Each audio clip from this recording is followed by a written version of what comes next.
ঘড়ি দেখার সময় নির্ধারণ করা হয়, ঘড়ি দেখার পরে মানুষ নামাজের দিকে আহ্বান হয়, ঘড়ি দেখে আজান দেওয়া হয়, ঘড়ি দেখে বিভিন্ন রকমের অফিস আদালত পরিচালনা করা হয়।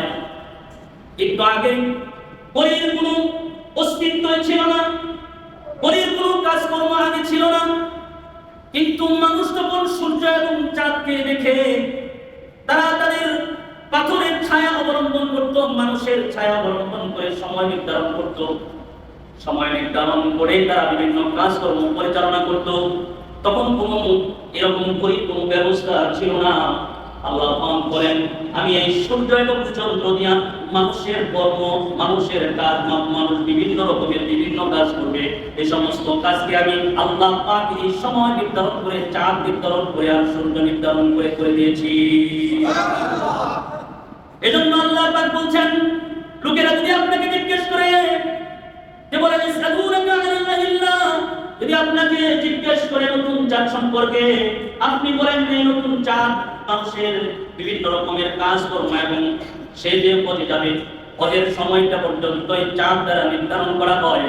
কারণ হজ এগুলো হচ্ছে হজের মাস, আর এই হজের মাসগুলো নির্ধারণ হয় নতুন চাঁদ দেখে। আর এই চাঁদের অবস্থাকে আল্লাহ তাআলা পরিবর্তন করে দিয়েছেন। বান্দা, আমি আল্লাহ পাক চাঁদ ফিট করে দিয়েছি, সূর্য ফিট করে দিয়েছি, এগুলো সব কিছু তোমাদের কর্মের জন্য, তোমাদের কল্যাণের জন্য করে দিয়েছি। আমি যদি তোমাদেরকে চাঁদ না দিতাম, তাহলে তোমরা রাতের যে অনুসয় তৃপ্ত, এই আনন্দ অনুভূতি, এগুলো তোমরা বুঝতে না। চাঁদ নির্ধারণ করার পরে তোমরা এই দুনিয়ার এই চাকচিক্য, ভালোবাসা আর এই আনন্দদায়ক রাতের নিশীথে তুমি যখন ঘুমিয়ে যাও, চাঁদ যখন তোমাকে আলো দেয়, তুমি যখন একা একা রাস্তা দিয়ে হাঁটো, কোনো তোমার লাইটের প্রয়োজন হয় না। আমি চাঁদকে তোমার জন্য সেট করে দিয়েছি। এই চাঁদ তোমাকে পথ দেখায় নিয়ে যায়। বান্দা, তোমার সমস্ত কাজকর্মকে আমি চাঁদের জন্য, তোমার জন্য নির্ধারণ করে দিয়েছি। চাঁদ তোমাকে দেখায় দেখায় তোমাকে বাড়ি যেতে তোমাকে সাহায্য করে। এজন্য আল্লাহ পাক বলেন, আলাম তারা কাইফা খালাকাল্লাহু সাবআ সামাওয়াতিন তিবাকা। আল্লাহ পাক জানায় দিচ্ছেন, আমার কাছে 4টা মাস পছন্দের। আল্লাহ তাআলাকে যদি জিজ্ঞেস করি, ও আমাদের মালিক, আমাদের রব, আপনার কাছে কবে থেকে মাসগুলো পছন্দের? তো মালিক আমাদেরকে সাফ সাফ উত্তর জানায় দিচ্ছেন, দেখো বান্দা, ইন্না ইদ্দাতাশ শুহুরি ইনদাল্লাহি 12 শাহরান ফি কিতাবিল্লাহ ইয়াওমা খালাকাস সামাওয়াতি ওয়াল আরদা মিনহা আরবাআতুন হুরুম। আল্লাহ পাক বলেন, আসমান এবং জমিন যেদিন আমি সৃষ্টি করেছি সেদিন থেকে আমার কাছে মাসের সংখ্যা 12টি। সুবহানাল্লাহ। তার মধ্যে আরবাআতুন হুরুম, 4টা মাস আমার কাছে দামি, আমার কাছে পছন্দের, এবং তোমাদের কাছেও আমি আল্লাহ তাআলা এই 4টা মাসকে সম্মানিত করে দিয়েছি। সুবহানাল্লাহ। আল্লাহ তাআলা সাফ উত্তর দিলেন, আল্লাহ তাআলার কাছে মাসের সংখ্যা 12টা, পছন্দের মাস কয়টা? 4টা। 12টা মাসে আল্লাহ তাআলার কাছে পছন্দের, কিন্তু পছন্দের ভিতরে আলাদা একটা পছন্দ থাকে না, পার্সোনালিটি। আল্লাহ তাআলা কয় যে এই পার্সোনালিটির ভিতরে 4টা মাস আমি আল্লাহ তাআলার কাছে বড় পছন্দের। সুবহানাল্লাহ।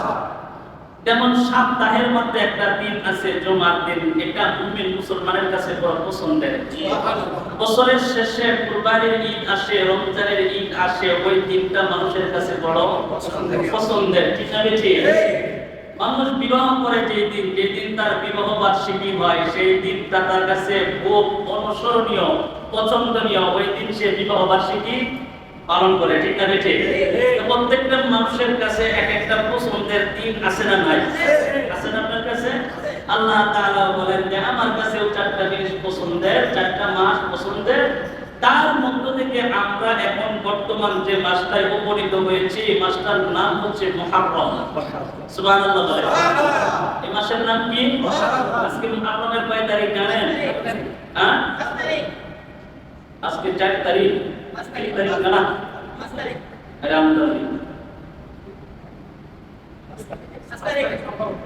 4 তারিখ বা 5 তারিখ, আলহামদুলিল্লাহ।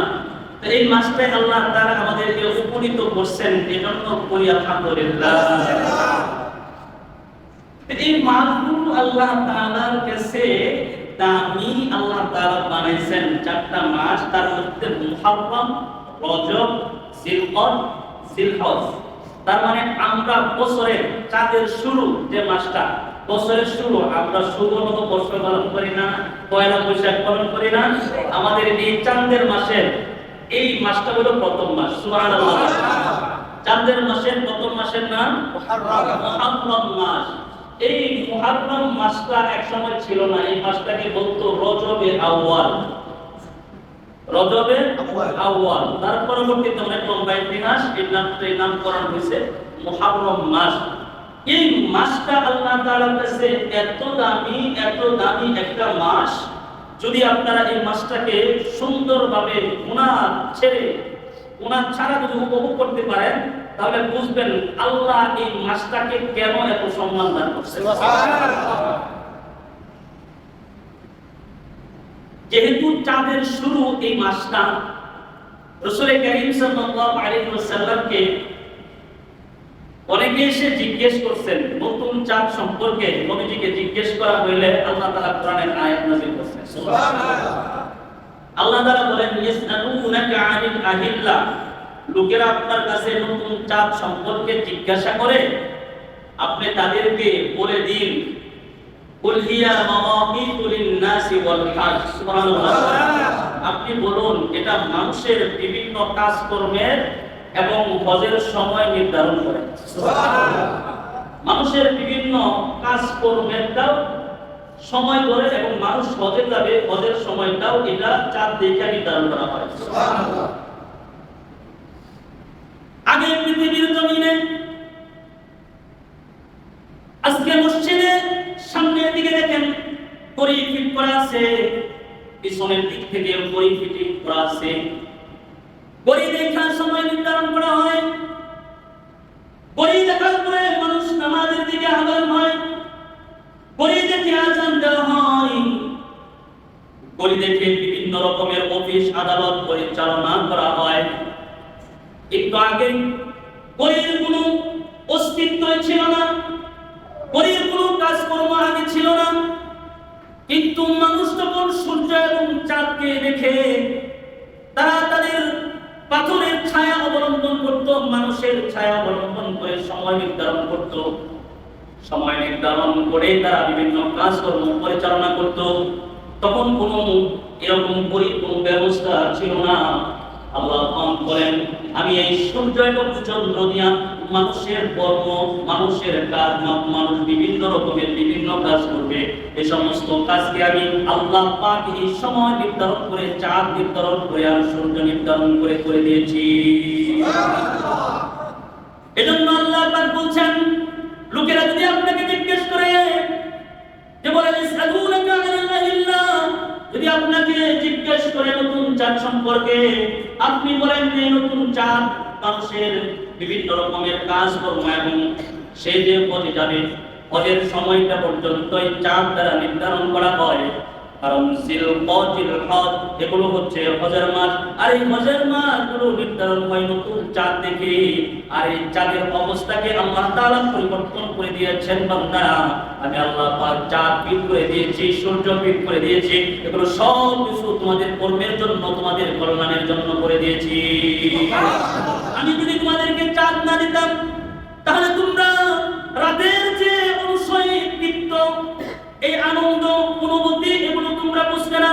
চাঁদ নির্ধারণ করার পরে তোমরা এই দুনিয়ার এই চাকচিক্য, ভালোবাসা আর এই আনন্দদায়ক রাতের নিশীথে তুমি যখন ঘুমিয়ে যাও, চাঁদ যখন তোমাকে আলো দেয়, তুমি যখন একা একা রাস্তা দিয়ে হাঁটো, কোনো তোমার লাইটের প্রয়োজন হয় না। আমি চাঁদকে তোমার জন্য সেট করে দিয়েছি। এই চাঁদ তোমাকে পথ দেখায় নিয়ে যায়। বান্দা, তোমার সমস্ত কাজকর্মকে আমি চাঁদের জন্য তোমার জন্য নির্ধারণ করে দিয়েছি। চাঁদ তোমাকে দেখায় দেখায় তোমাকে বাড়ি যেতে তোমাকে সাহায্য করে। এজন্য আল্লাহ পাক বলেন, আলাম তারা কাইফা খালাকাল্লাহু সাবআ সামাওয়াতিন তিবাকা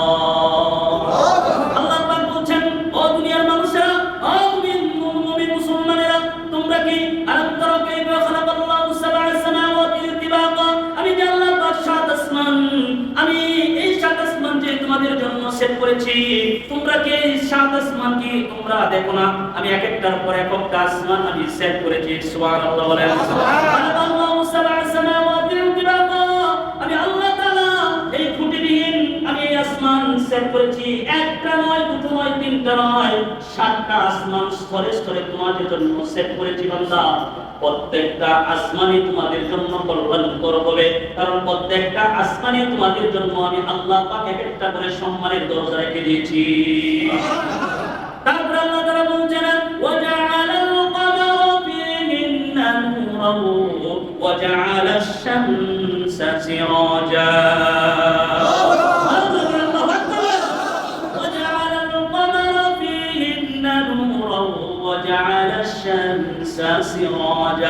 আমি রব্বুল আলামিন তোমাদের জন্য সূর্য ফিট করেছি, তোমরা কি দেখো না? আমি তোমাদের জন্য চাঁদ ফিটিং করেছি, সূর্য ফিটিং করেছি।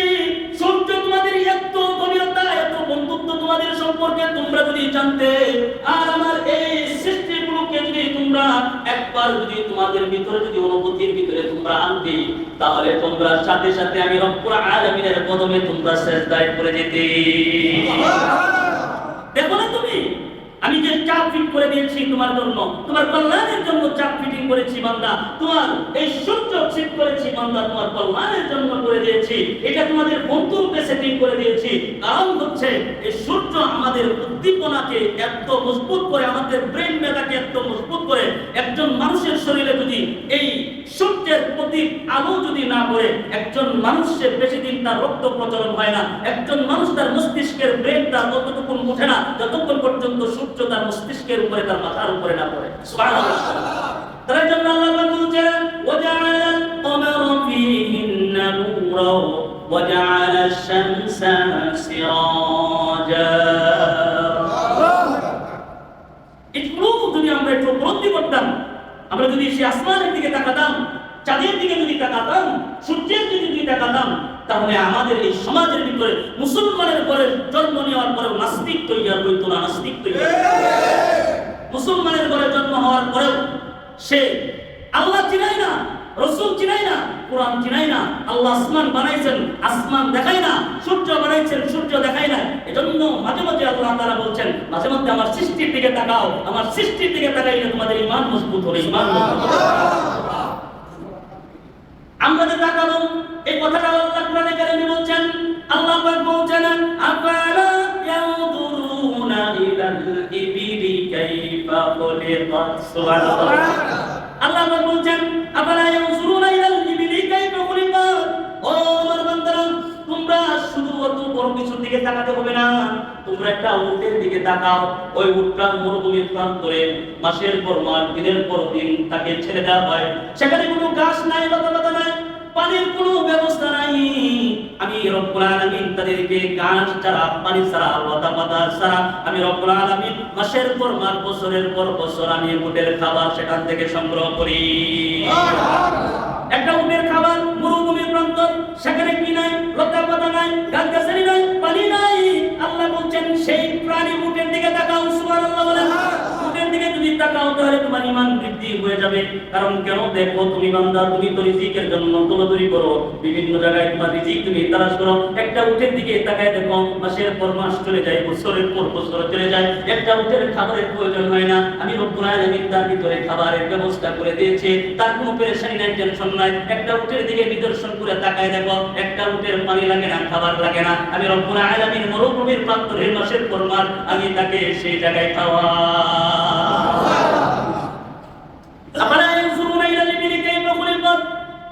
কিন্তু উটের দিকে আল্লাহ তাআলা কেন বলছেন তাকানোর জন্য? কেন আমরা উটের দিকে তাকাবো? কারণ উটের ভিতরে আল্লাহ তাআলা পার্সোনালিটি এমন একটি জিনিস তার ভিতরে, তার অঙ্গের ভিতরে দিয়ে দিয়েছেন। সেখানে অনেক রকমের পানি, বিভিন্ন কৌশল করে সেখানে পানি রাখা হয়। এই জন্য ওই পানি তারা চাইলে সেখান থেকে আবার বের করে নিজেরা পান করতে পারে। এই জন্য এই মরুভূমির প্রান্তরে মাসের পর মাস একটা উটের পানি লাগে না। উটকে আল্লাহ তাআলা এমনভাবে সৃষ্টি করেছেন। এজন্য আল্লাহ পাক বলছেন উটের দিকে তাকাও, তাহলে তোমাদের ঈমান বাড়িয়ে দিবেন কে? আফালা ইয়ানজুরুনা ইলাল ইবিলি কাইফা খুলিকাত ওয়া ইলাস সামাই কাইফা রুফিআত। আল্লাহ পাক বলছেন তোমরা ওই যে আসমান দেখো না, আসমানের দিকে তাকাও, আসমানের দিকে তাকাও, বিশালতা একটা আসমান আমি নির্মাণ করেছি, উচ্চতর একটা আসমান, উচ্চতলা ভবন যেখানে মানুষ পর্যন্ত যাইতে পারে না, এমন উঁচু আসমানকে আমি আল্লাহ তাআলা খাড় করে রেখেছি, তারপরে রেখেছি নিচে কোনো খুঁটিবিহীন কোনো খুঁটির প্রয়োজন হয় না। আপনি চাইলে আল্লাহ তাআলা আমাদের দুইটা পাশারা খাড়ায় রাখতে পারতেন কি পারতেন না? জোরে বলেন। আল্লাহ চাইলে কিন্তু পারতেন, কিন্তু আল্লাহ তাআলা চান নাই। আল্লাহ তাআলা চেয়েছেন মানুষের আকৃতিটা যেন সুন্দর হয়, অবিকল যেন সে চলতে পারে, তার মধ্যে সে যেন চলতে পারে, জন্য বানাইছেন।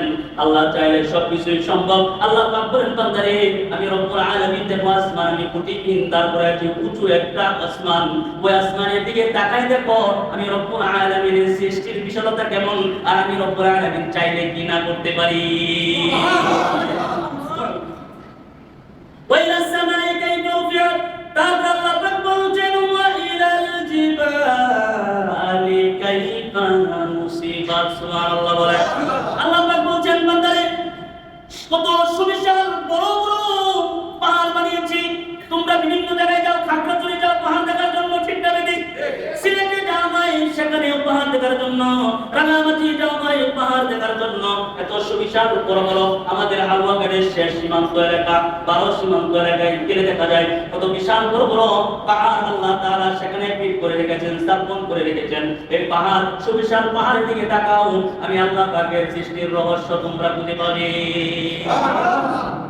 কত সুন্দর করে আমি পাহাড় সৃষ্টি করেছি, পাহাড়টা তোমাদের কল্যাণে সৃষ্টি করেছি বান্দা। কারণ এই পাহাড় যখন জমিন এটা লড়ালড়ি করতেছিল, এই জমিন যখন কাঁপাকাঁপি করছিল, যে জমিনে তোমাদের বসবাস করার মতো ব্যবস্থা যখন ছিল না, আমি রব্বুল আলামিন প্যারেক হিসাবে পাহাড়কে নির্মাণ করে দিয়েছি। যেই দিন পাহাড় নির্মাণ করে দিয়েছি সেই দিন জমিনটা স্তূপ হয়ে গেছে, চুপ হয়ে গেছে। তারপর থেকে আমি আল্লাহ পাক মানুষের জন্য এই মাটিকে মানুষের বাসস্থানের জন্য ব্যবস্থা করে দিয়েছি। পাহাড়টাও সুবিশাল পাহাড়, এখান থেকে তাকাইলে তোমাদের ঈমান বাড়বে। সুবহানাল্লাহ বলেন। এজন্য আল্লাহ পাক বলছেন তোমরা আমার সৃষ্টি নিয়ে গবেষণা করো, তাহলে তোমরা অনেক কিছু খুঁজে পাবে। আমি আল্লাহ নিয়ে যদি গবেষণা করো তাহলে নাস্তিক হয়ে যাবে। অনেকে আল্লাহ নিয়ে গবেষণা করে, আল্লাহকে, আল্লাহ কোথা থেকে আসছে, আল্লাহ কোথা থেকে আসছে, বিভিন্ন রকমের প্রশ্ন করে। ভাই না, আল্লাহ নিয়ে গবেষণা করলে নাস্তিক হইবা, আর সৃষ্টি নিয়ে গবেষণা করলে আল্লাহর জান্নাতের মালিক হয়ে যাইবা।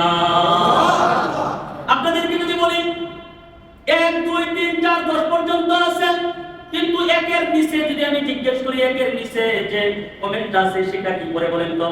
একের নিচে 0, তার মানে আল্লাহর কাছে আসলে আল্লাহ নিয়ে চিন্তা করলে 0 0 খুঁজে পাইবা, কিছুই পাইবা না। কিন্তু আল্লাহ না নিয়ে, আল্লাহর সৃষ্টি নিয়ে যদি তুমি গবেষণা করো, এক একটার পর এক একটা তুমি আল্লাহর রহস্য, আল্লাহর সৃষ্টির রহস্য খুঁজে পাইবা।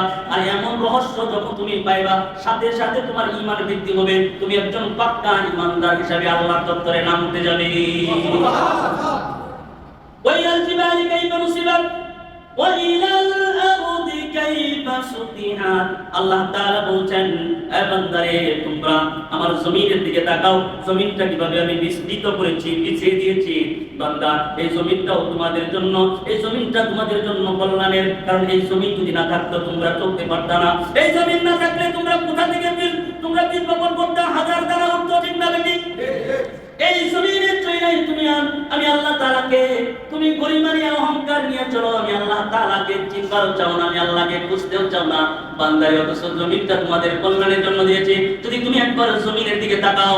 এজন্যই তো আমাদের হাক্কে উলামায়ে কেরাম বলেন মাঝে মাঝে মাথাটা নিচের দিকে দিবেন, মাঝে মাঝে চোখটা নিচের দিকে দিবেন, জমিনের দিকে তাকাবেন, তাহলে দেখবেন আপনার ভিতরে যদি অহংকার থাকে আস্তে আস্তে অহংকারগুলো নষ্ট হয়ে যায়।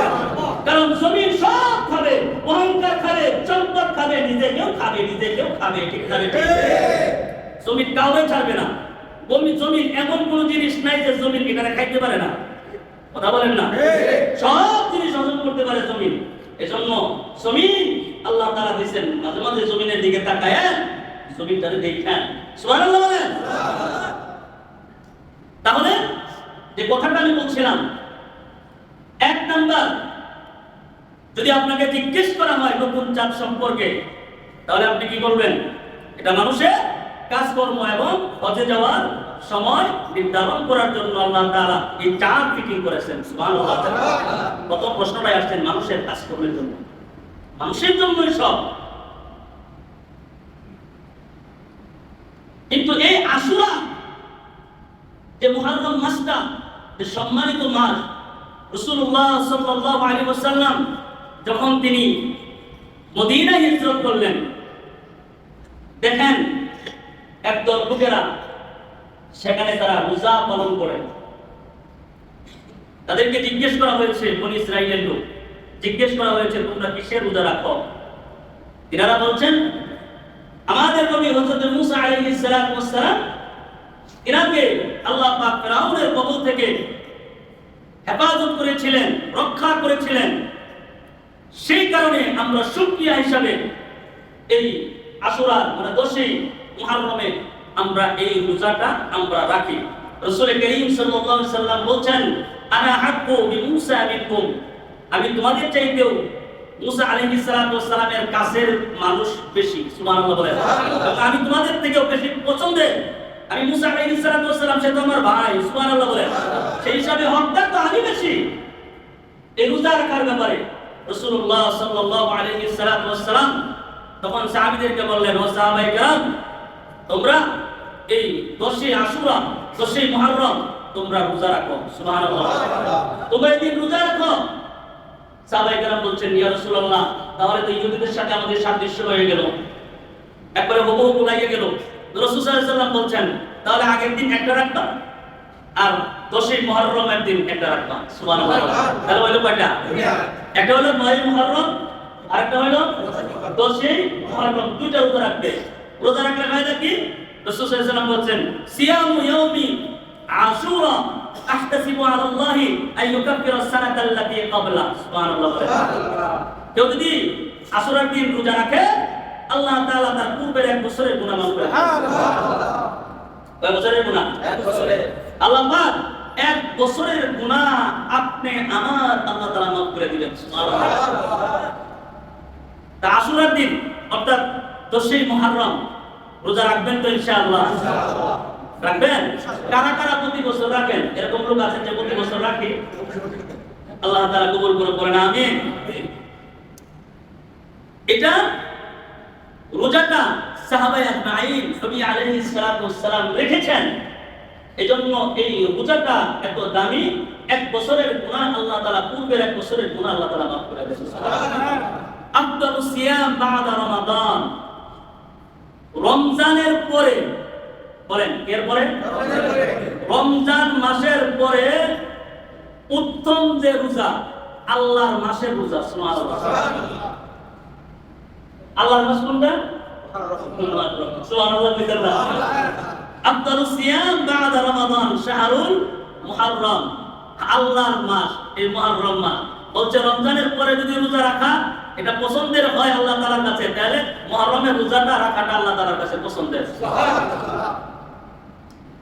ওয়া আফদালুস সালাত বা'দাল ফরিদা সালাতুল লাইল, আর ফরজ নামাজের পরে যদি কোনো দামি নামাজ থাকে তাহলে তাহাজ্জুদের নামাজ। সুবহানাল্লাহ। আর জোরে বলেন সুবহানাল্লাহ। ফরজ নামাজের পরে যদি কোনো দামি নামাজ থাকে তাহলে সেটা কিসের নামাজ? তাহাজ্জুদ, রাতের নামাজ। এজন্য আফদালুস সিয়াম বা'দা রমাদান শাহরুল্লাহিল মুহররম, মুহররম মাসের রোজার ব্যাপারে রাসূলুল্লাহ সাল্লাল্লাহু আলাইহি ওয়াসাল্লাম মজবুতভাবে আলাদা করছেন যে তোমরা এই রোজাটা রাখবা। কয়টা রোজা রাখবা? 2টা। কয়টা রোজা? 2টা রোজা আমরা রাখবো। পারবো না ইনশাআল্লাহ? এজন্য আমাদের এই সমাজের ভিতরে আমরা ইবাদত বন্দেগীতে আমরা আসক্ত না। আমরা বিভিন্ন রকমের ফজিলতের আলোচনা শুনি, বিভিন্ন রকমের আল্লাহ তাআলার পক্ষ থেকে পুরস্কার দিবেন আমরা শুনি, কিন্তু আমরা সেক্ষেত্রে পুরস্কারের কথা শোনা হয়, ফজিলতের কথা শোনা হয়, কিন্তু আমলের ক্ষেত্রে আমরা করি না। এজন্য আমাদের উচিত আমাদের রিজিক কি আল্লাহ তাআলা অন্য কাউকে দিয়ে দিবে? না। ওয়াদা কার? আল্লাহ। আমার রিজিক কাউকে দিবে না। আমার ইবাদত কেউ কইরা দিবে না। আমার ইবাদত কেউ কইরা দিবে না? জোরে বলেন। আমার ইবাদত কেউ কইরা দিবে না। আমার রিজিক আল্লাহ তাআলা কাউকে দিবে না। আর আমি যে গুনাহ করতেছি আমার গুনার ভাগীদারও কেউ দিবে না। আমার মৃত্যু আইলে আরেকজন চলে যাবো, এরকম শুনছেন কোনদিন? যার মৃত্যু তার কাছে আসবে, ঠিক না বেঠিক? এই চারটা জিনিস নির্ধারিত। এই চারটা জিনিস কি নির্ধারিত? এজন্য হযরত হাসান বসরি রাহমাতুল্লাহি আলাইহি তার ধার্মিকতার গোপন সূত্র জিজ্ঞেস করছিলেন যে হাসান, তোমার ধার্মিকতার গোপন সূত্র কি? তিনি বলছিলেন চারটা বিষয় তিনি তুলে ধরছিলেন। এক নাম্বার তিনি বলছিলেন, আমার রিজিক আল্লাহ পাক কাউকে দিবে না, এটা আমি জানি, আর এটা জানার পরে আমার হৃদয় তৃপ্ত হয়ে গেছে। সুবহানাল্লাহ। আমি নিজে তৃপ্ত এখন, কারণ আমি জানি যে আল্লাহ তাআলা আমার জন্যই আল্লাহ আমার রিজিক নির্ধারণ করছেন। সুবহানাল্লাহ। এজন্য রিজিক নিয়ে তার কোনো পেরেশানি ছিল না। মানুষের রিজিক নিয়ে পেরেশানির কারণেই মানুষের ইবাদত নষ্ট হয়, মানুষের নামাজ নষ্ট হয়, মানুষের বিভিন্ন রকমের আমল নষ্ট হয় শুধু এই রিজিক তালাশ করার জন্য। মনে করেন আযান হয়ে গেছে মসজিদে, মুয়াজ্জিন সাহেব বলতেছেন কদ কামাতিস সালাহ, আল্লাহু আকবার লা ইলাহা ইল্লাল্লাহ। মুয়াজ্জিন সাহেব বলতেছে কাতার, ওকে, এখন কি হবে? ইমাম সাহেব নামাজে দাঁড়াবে, আপনি শুনতেছেন কিন্তু আপনার দোকানটা এই সাইডেই আছে।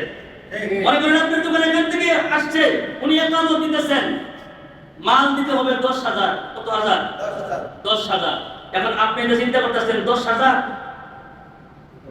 না নামাজ, 10,000 না নামাজ, 10,000 না নামাজ, এরকম করতে করতে আপনার নামাজ গেছে 10,000 ঠিকই আছে, কিন্তু 10,000 আপনি আসবে যাবে, যে আপনার নামাজ আপনার ছুটে গেছে এই আপনার নামাজ আর কোনোদিন আসবে না।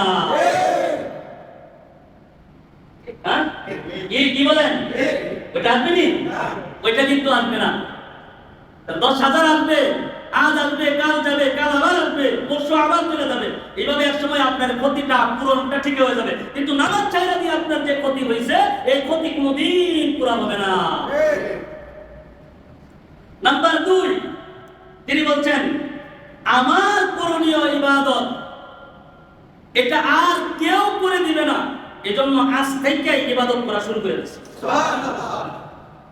এরপর থেকে আমি ইবাদত ছাড়ি না। আমার করণীয় ইবাদত আমার বিবি আমারে করে দিবে না, আমার সন্তান আমার করণীয় ইবাদত সে পালন করবে না।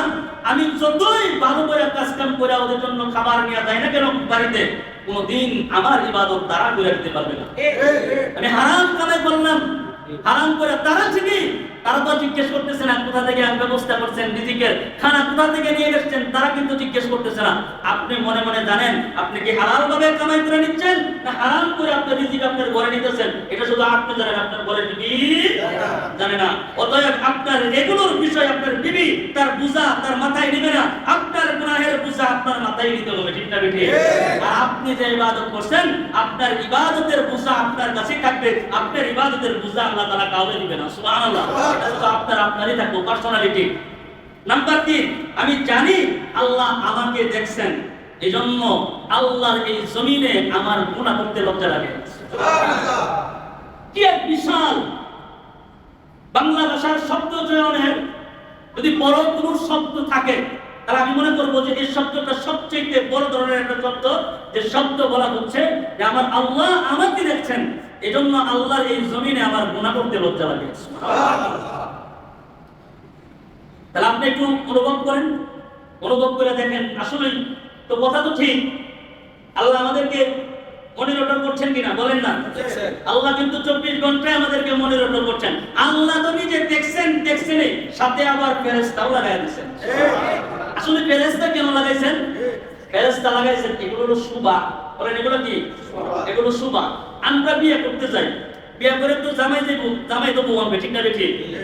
জামাই যে বউ আনলে কি এবারে একলা গেলে কি বলে বউ কি দিত না? দেব কি না? বউ দিত না, বউ তো দিবে। এত মানুষের দরকার আছে?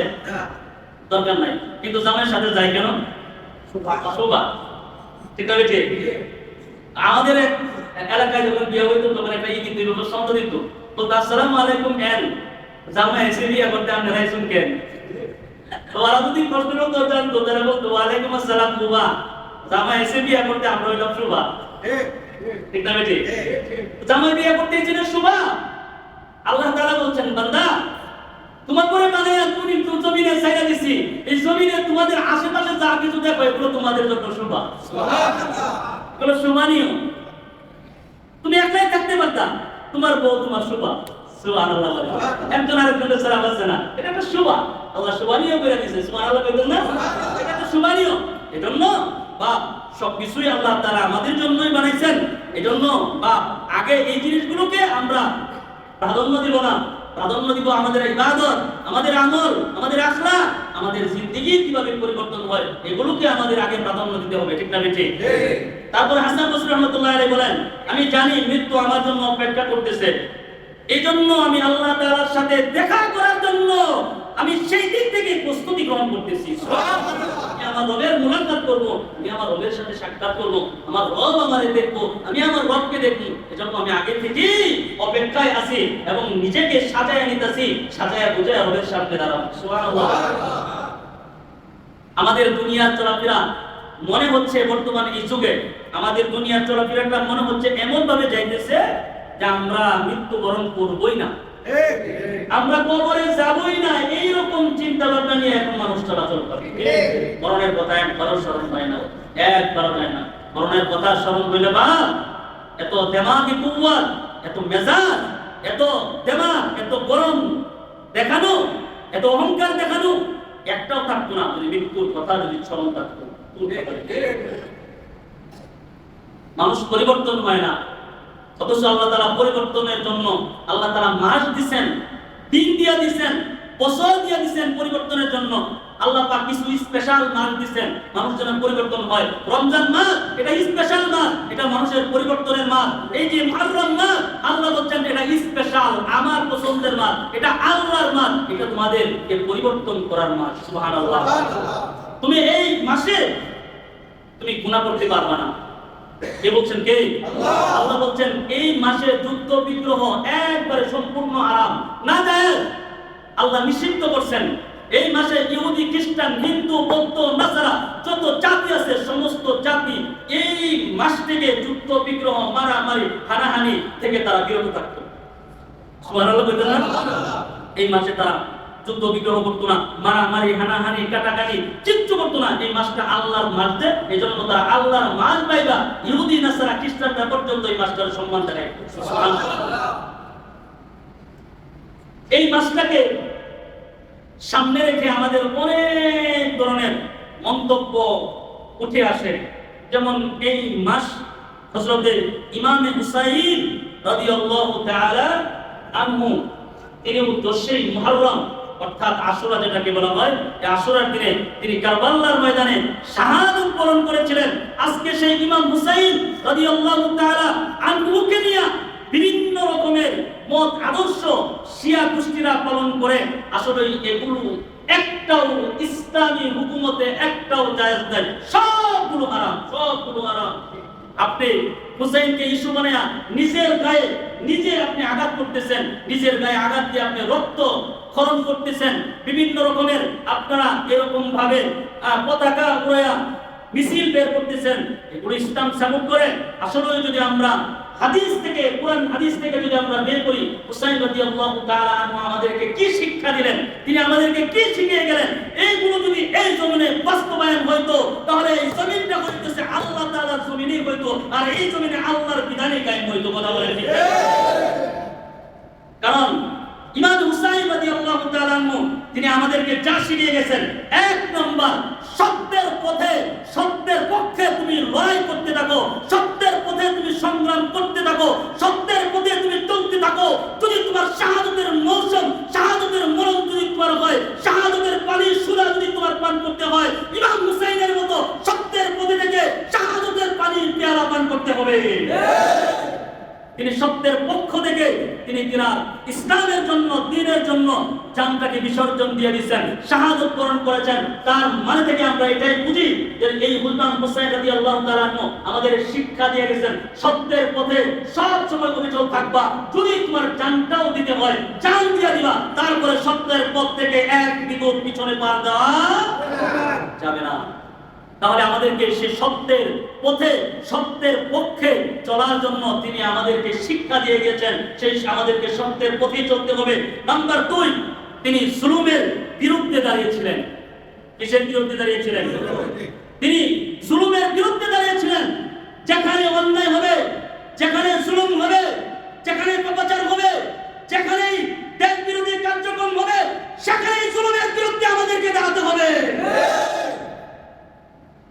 কারণ যেখানে জুলুম হবে, যেখানে আমাদের সন্তানদের ভবিষ্যৎ নষ্ট করে দেওয়ার জন্য পায়তারা চলবে, যেখানে মাদক দেখবেন, যেখানে বিভিন্ন রকমের জুয়া দেখবেন, সেখানে প্রতিবাদ করতে হবে। আর নয়তো আমাদের আগামী প্রজন্ম তো ঠিক হবে না। এই প্রজন্ম এখন মাদকাসক্তে আসক্ত হয়ে গেছে। প্রত্যেকটা যুবক ছেলেদেরকে বেশিরভাগ দেখা যায় সিগারেট তো টানে টানে, সাথে গাঞ্জা, পেন্সিল, ইয়াবা পর্যন্ত টানা শুরু করে দিচ্ছে। প্রত্যেকটা গ্রামে গ্রামে এখন ইয়াবা, পেন্সিলিন, হিরোইন, গাঞ্জা এগুলো সব ঢুকে গেছে। কারণ এগুলো আমাদের যুব সমাজের, আমরা যাদের পিতা, আমরা এগুলো দেখি যে এখানে পেন্সিলিন বিক্রি হয়, এখানে ইয়াবা বিক্রি হয়, এখানে গাঞ্জা বিক্রি হয়, কিন্তু আমরা প্রতিবাদ করি না। না প্রতিবাদ করার কারণে আজকে এই মাদক কারবারি বেড়ে গেছে। যদি সেই জায়গায় প্রতিবাদ করতাম, একটা মাদক আমাদের যুবকের হাতে এসে উঠতো না। তাহলে এই জুলুম যেখানে হবে, অন্যায় যেখানে হবে, সেখানে প্রতিবাদ হবে। নাম্বার 3, তিনি দ্বীনের জন্য ত্যাগ স্বীকার করছেন। দ্বীনের জন্য ত্যাগ স্বীকার করে গেছেন। আমি দ্বীনের জন্য কি ত্যাগ করলাম? দ্বীনের জন্য তো আমার ব্যবসাটাকে আমি 5 মিনিটের জন্য ছাড়তে পারলাম না। আমার দ্বীনের জন্য তো আমি আমার ঘর থেকে শান্তির ঘুম 5 মিনিটের জন্য তো আমি ছাড়তে পারলাম না। আমি তো আমার দ্বীনের জন্য আমার গাড়িটাকে 5 মিনিট বন্ধ করে আল্লাহর জন্য দিতে পারলাম না। দ্বীনের জন্য ত্যাগ করতে পারলাম না। আমি তো বিভিন্ন রকমের কাজকর্ম চাইয়া 5 মিনিটের জন্য আল্লাহর জন্য দিতে পারলাম না। তাহলে আমি দ্বীনের জন্য কি ত্যাগ করলাম? দ্বীনের জন্য বউ আপনি 3 দিনের জন্য ছাড়তে পারলেন না, 3 দিনের জন্য আল্লাহর ঘরে যাইতে পারলেন না, 40 দিনের জন্য একটু চিল্লা দিতে পারলেন না, তাহলে আপনি দিনের জন্য কি ত্যাগ করলেন? কি করলেন বলেন না, বলেন আপনি কি করলেন? 5 মিনিটের জন্য আপনি আপনার ব্যবসাটাকে বন্ধ করতে পারলেন না। কাদা কামাতিস সালাহ, আমারে ডাকতেছে, কাতার সোজা হয়ে গেছে, ইমাম সাহেব এখন দাঁড়ায় নামাজ পড়াবে, এখন তো আমার এই দোকান চালু থাকার কথা না, আমার তো এখন মসজিদে যাওয়ার কথা। এটা কি দিনের জন্য ত্যাগ স্বীকার হইল? না। যদি দিনের জন্য ত্যাগ স্বীকার করতেন বাজান, তাহলে 5 মিনিট 10 মিনিট বন্ধ করে মসজিদ আল্লাহর সময় দিতেন। দিন ত্যাগ করা মানে কি? দিনের জন্য ত্যাগ করা মানে কি? আল্লাহর জন্য সময় দেওয়া, আল্লাহর ইবাদতে মশগুল থাকা, আল্লাহর স্মরণ করা, হলো দিনের ত্যাগ স্বীকার করা। দিনের জন্য সর্বোচ্চ ধন সম্পদ মাল, আমরা দেখেছি সাহাবায়ে কেরামদের জীবনে, তাদের ধন সম্পদ মাল, বিবি বাচ্চা, মা বাবা সব কিছু দিনের জন্য ত্যাগ করছেন। ওকে চাংটাবাজি লইয়া তারা বছরের পর বছর চলে গেছেন, সেখানে শাহাদাত বরণ করেছেন। এখন যদি আমরা ইতিহাস কাটাই, একজন সাহাবীর কবর একক জায়গায় আছে, তার মা তার সেই কবরের কথা জানে না, তার বিবি তার কবরের খবর জানে না, এখনো একক বিভিন্ন জায়গায় একজনের কবর রয়ে গেছে। কথা বলে ঠিক না বেটি? দিনের জন্য তো উৎসর্গ করছিল। আর আমরা বলি মরে গেলে মার কবরের পাশে আমার কবরটা দিও, আমার ভাইয়ের কবরের পাশে আমার কবরটা দিও, বলি কিনা? বলি কিনা? আবে এগুলো কি আবে আগে যদি আমরা তাদের ইতিহাস পড়ি, তাহলে দেখা যায় তারা বলতো যেখানে মৃত্যু হবে সেখানে কবর দিয়ে দিচ্ছ। আমার আমি একটানাটানি করো না, স্ত্রী করো না, যেখানে মৃত্যু হবে সেখানেই দিও। এজন্য দিনের জন্য একটু ত্যাগ, আপনারা তিতিক্ষা, এগুলো আপনারা একটু ত্যাগ স্বীকার করবেন, আল্লাহ তাআলা আমাদেরকে জাযাদান করবেন। সুবহানাল্লাহ বলেন। এজন্য আমরা এই মাসে, বিশেষ করে যেটা আল্লাহর মাস, আমরা এই মাসে কারো ক্ষতি করব না। ওয়াদা করেন। এখন মানুষ সবচেয়ে বেশি ক্ষতি করতেছে মানুষের, করবেন না ইনশাআল্লাহ? আপনারা আমরা এই মাসে 1 নাম্বার কোনো ক্ষতি করব না। 2 নাম্বার, আমি আজকে খুব সুন্দর করে বুঝা এই 2টা জিনিস দেখছি, গবেষণা করে দেখছি। আল্লাহর এই মাসের জন্য অনেক কিছুই লেখা যায়, কিন্তু আল্লাহর এই মাসের জন্য 2টা জিনিস দেখছি যে এই 2টা জিনিস আল্লাহর মাসে করবেন না। 1 নাম্বার, কারো ক্ষতি করবেন না। নাম্বার 2, এই মাসে সবাইকে মাফ করে দিবেন এবং সবার প্রতি সহানুভূতি, ভালোবাসা দেখাবেন। সুবহানাল্লাহ।